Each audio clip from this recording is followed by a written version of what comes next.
Hi everyone, Christina here. Welcome to day 5 of the holiday card series. So today's video actually started out as a completely different card, and it was taking too long, and it was just going on and on forever, and I thought, you know what, I'm gonna stop making this card. I don't have time. So I'm gonna go and do a different design and simplify it. But my problem came when I decided to, okay, I'm not gonna make one card, I'm gonna make 15. Like what? Really? Really now?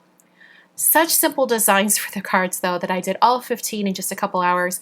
So all in all, I feel pretty good about it. So let's get into it.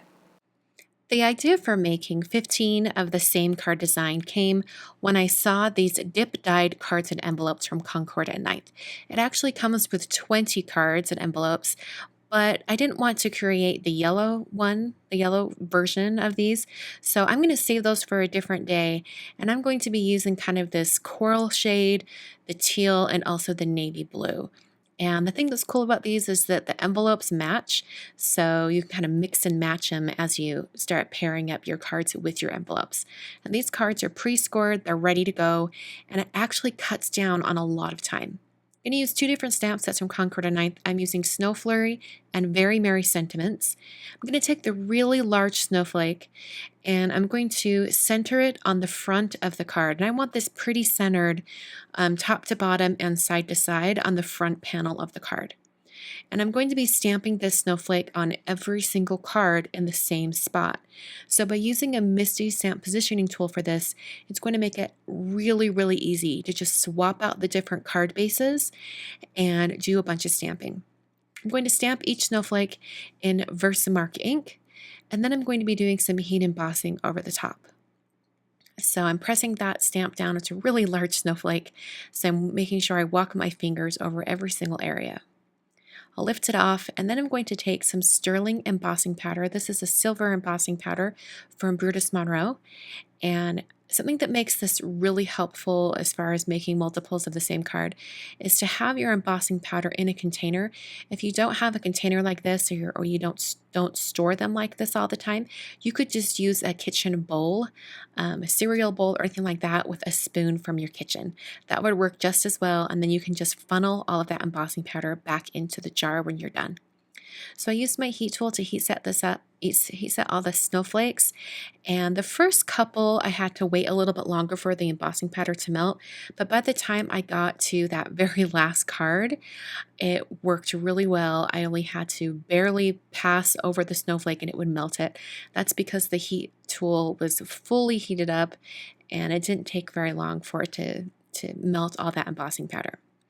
So I sped up all of this stamping process, but I did take note that it took me about 25 minutes to stamp all of the snowflakes and heat emboss them.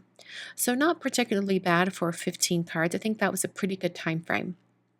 So after I had all the snowflakes completely stamped and embossed, I then took one of the greetings from that other sentiment set, and I'm going to stamp this in a couple of different colors. The first color I'm using is soft navy from Simon Says Stamp, and that's why that stamp was already blue because I'd stamped it once already. But I'm placing it in the top corner of this piece of white cardstock. This cardstock is cut to a card front size.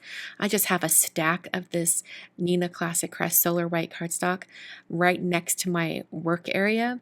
So that's why it's this particular size.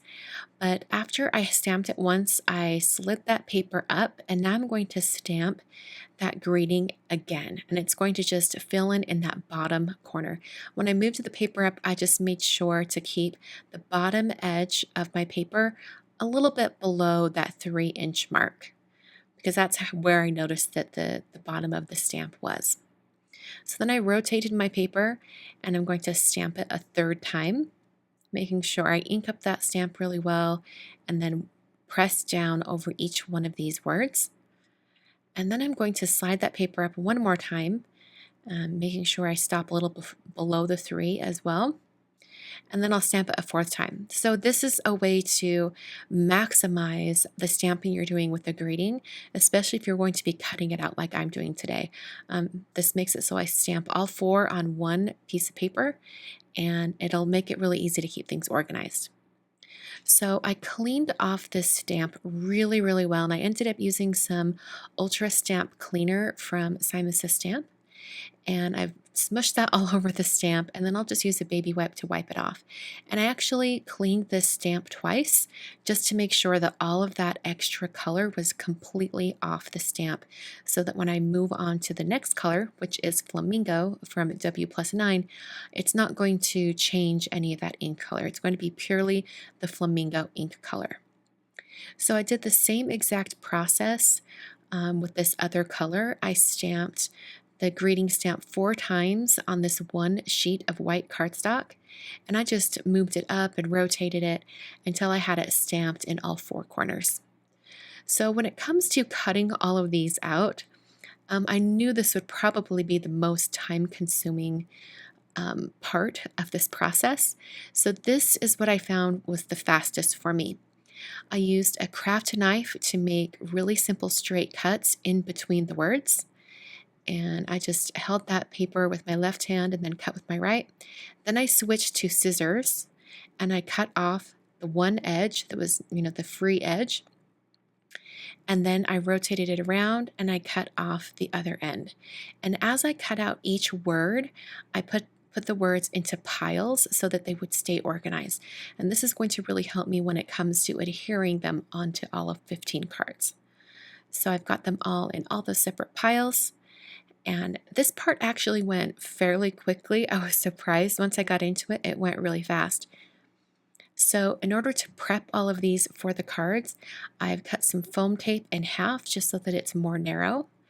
And then just like I've been doing this entire process, which is doing all the steps in batches, I'm cutting all of the foam pieces for each word in groups. So I've cut 15 pieces that will all fit behind the word have. And then I've cut them all for the other words, and then I'm finishing up with these longer strips of foam for the word Christmas. And I'm keeping them all in their piles of the separate words. And now I'm going to do a little bit of prepping so I can adhere these super fast to all these card fronts.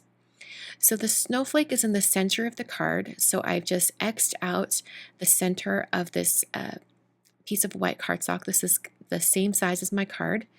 And I'm going to place all of these words onto this area, and this is going to give me a chance to kind of get the spacing all figured out before I actually move on to a card. So after I had these all on my kind of mock practice sheet, I went around that area with a pencil, and this is just going to give me an idea of the shape of my whole greeting area. And I'm just going around keeping a little bit of space around the outside edge. This doesn't have to be precise. I just wanted an idea of where the words would be. I removed those foam adhesive pieces, and then I took an X-Acto knife and I cut out that center area. This is going to make it super easy to place this template on top of my card front and adhere all of these words.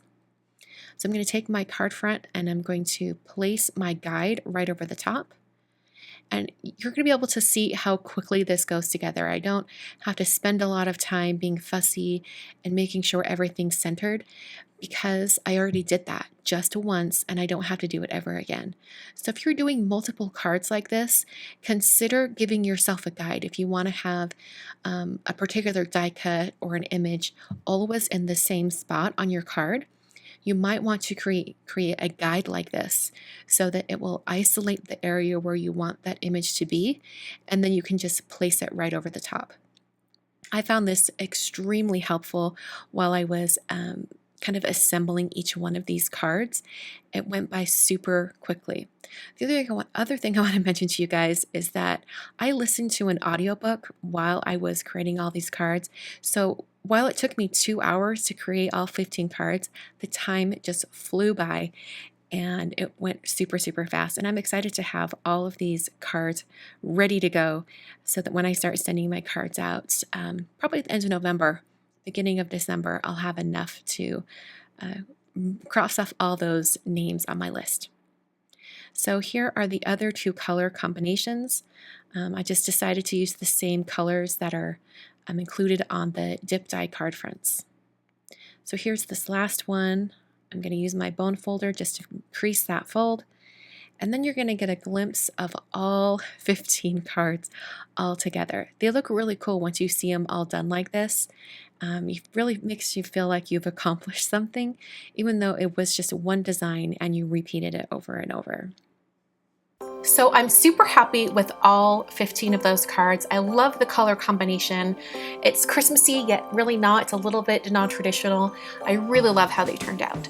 So before you guys go, don't forget to hit that subscribe button and hit that notification bell just so you never miss one of my holiday card videos again. And also give this video a big thumbs up if you liked it. That lets me know you want to see more videos like this, and I really appreciate it. On screen, I've got 2 more videos for you to check out. These are the day 5 videos for 2017 and 2016. And if you're interested in seeing what other things I did for day 5 in previous years, I've got those listed down below in the video description. You just click through, take a little walk down memory lane. Thanks so much for watching today. I will catch you guys on Wednesday for day 6.